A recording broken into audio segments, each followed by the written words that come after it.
آج کی آیت۔ عیسو اپنے باپ کی باتیں سنتے ہی بڑی بلند اور حسرت ناک آواز سے چلا اٹھا اور اپنے باپ سے کہا، مجھ کو بھی دعا دے، آئے میرے باپ مجھ کو بھی۔ تب اس نے کہا، تیرا بھائی دغا سے آیا اور تیری برکت لے گیا۔ پیدائش 27 باب 35ویں اور 34ویں آیت۔ عزیزو، جب کبھی ہم خدا کے وعدوں کا ذکر کرتے ہیں تو ہمیں ابراہیم کے ساتھ خدا کا خوبصورت وعدہ ضرور یاد آتا ہے، جب اس نے ابراہیم سے کہا، اگر تو آسمان کے ستاروں اور ریت کے ذروں کو گن سکتا ہے تو گن لے، کیونکہ تیری اولاد ایسی ہی ہوگی۔ کلام مقدس کے مطابق ابراہیم کا عہد کا فرزند اسحاق تھا۔ آگے اسحاق کے 2 بیٹے تھے۔ سوچ میں تو آتا ہے ایسی صورت میں خدا کا ابراہیم سے کیے وعدے کا کیا ہوا، لیکن اس میں شک کی رتی بھر بھی گنجائش نہیں کہ اس کا کہا اٹل اور اپنے وقت پر پورا ہو کر ہی رہتا ہے، جلد یا بدیر۔ خیر دوستو، ہم بھی خاموشی سے دیکھتے ہیں کہ وہ کب اپنے وعدے کو پورا کرتا ہے۔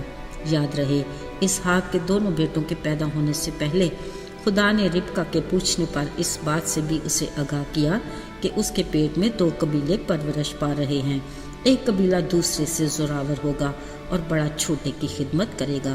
سو خدا کی اس پلاننگ کا آغاز اس وقت سے ہوا جب عیسو نے دال اور روٹی کے بدلے اپنے پہلوٹے ہونے کا حق اپنے چھوٹے بھائی یعقوب کے ہاتھ بیچ دیا۔ آج ایک اور ایسا ہی واقعہ پیش آیا جس کا کسی کو گمان بھی نہیں تھا۔ عزیز و کلام مقدس میں لکھا ہے کہ اب اسحاق ایسا ضعیف ہو چکا تھا کہ اس کی آنکھیں دھندلا گئیں اور اسے کچھ نظر نہیں آتا تھا۔ اس نے اپنے بڑے بیٹے عیسو سے کہا، دیکھ مجھے اپنی موت کا دن معلوم نہیں، سو تو اب ذرا اپنا ہتھیار اور اپنا ترکش اور کمان لے کر جنگل کو نکل جا اور شکار کر کے میرے حسب پسند کھانا تیار کر کے لا کہ میں کھاؤں اور تجھے دل سے دعا دوں۔ باپ بیٹے کی یہ گفتگو جب ربکا نے سنی، اس نے اپنے چھوٹے بیٹے یعقوب سے کہا، دیکھ اس سے پہلے کہ تیرا باپ عیسو کے شکار کا گوشت کھا کر اسے برکت دے، تو مجھے ریوڑ میں سے بکری کے 2 اچھے بچے لا دے، میں تیرے باپ کے حسب پسند لذیذ کھانا تیار کر کے تجھے دوں گی، تو اسے باپ کے سامنے لے جانا تاکہ وہ کھا کر مرنے سے پہلے صرف تجھے ہی دعا دے۔ ماں کی بات سن کر یعقوب نے اپنے تمام خدشات سے اپنی ماں کو آگاہ کیا اور کہا، ایسا نہ ہو باپ مجھے پہچان لے اور میں دغاباز ٹھہروں اور برکت کے بدلے میں لعنت کماؤں۔ مگر ماں نے اسے تسلی دی اور کہا، تیری لعنت مجھ پر آئے، تو میری بات تو مان۔ سو ماں نے لذیذ کھانا تیار کیا، عیسو کا نفیس لباس یعقوب کو پہنایا اور اس کی گردن اور ہاتھوں پر بکری کی کھالیں لپیٹ دی، کیونکہ عیسو کے جسم پر ایسے ہی بال تھے۔ پھر پورے اہتمام کے ساتھ اسے باپ کے سامنے بھیجا۔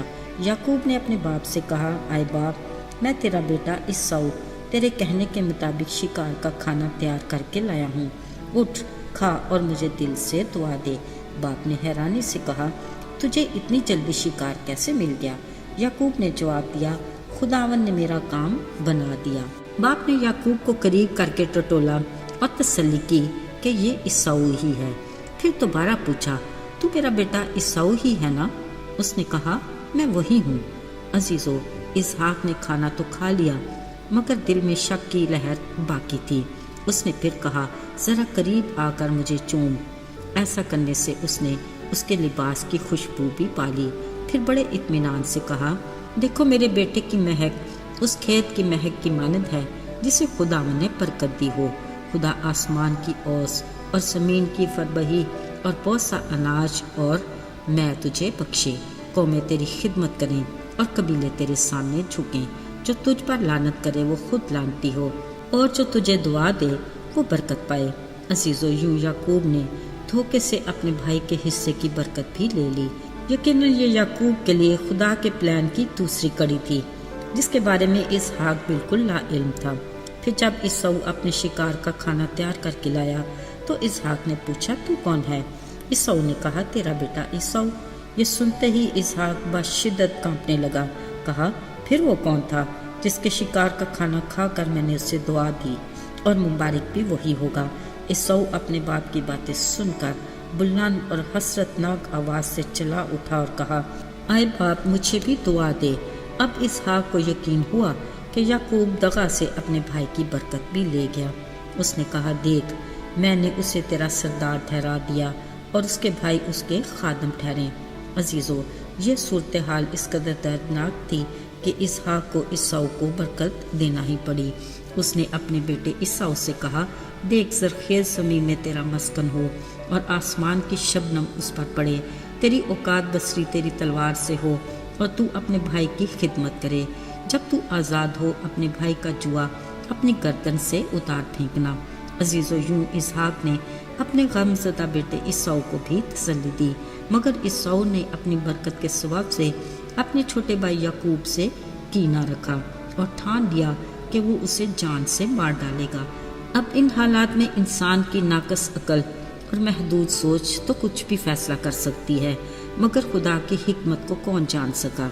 یعقوب کے لیے اگلی رات تیار ہوئی، اس طرح کہ جب ماں کو یعقوب کے لیے عیساؤ کے ارادے کا علم ہوا، اس نے یعقوب کو اپنے بھائی لابن کے گھر جانے کا مشورہ دیا۔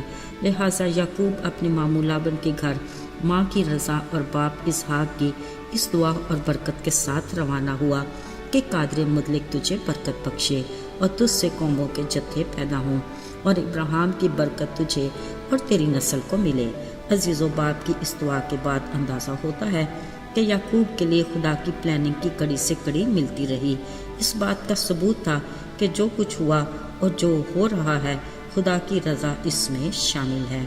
عزیزو، آج بھی خدا کے لوگوں کی زندگی میں اس طرح کے کٹھن مرحلے آتے ہیں کہ کچھ بھی سجائی نہیں دیتا، پر اگر خدا کی مرضی شامل ہو تو خود ہی رکاوٹ دور ہو جاتی ہے اور راستے ہموار ہو جاتے ہیں۔ آئیے دعا کریں۔ اے خدا، ہم تیرے شکر گزار ہیں کہ تو ہمارا آسمانی باپ ہے، ہمارا خیال رکھنے والا اور فکر کرنے والا۔ آج بھی اگر کوئی تیرا بندہ یا بندی کسی طرح کی الجھن کا شکار ہے، التجا کرتے ہیں، آگے بڑھ کر ہر رکاوٹ کو دور کر اور راستے کو ہموار بنا۔ یسوع کے بابرکت اور جلالی نام میں مانگتے ہیں، آمین۔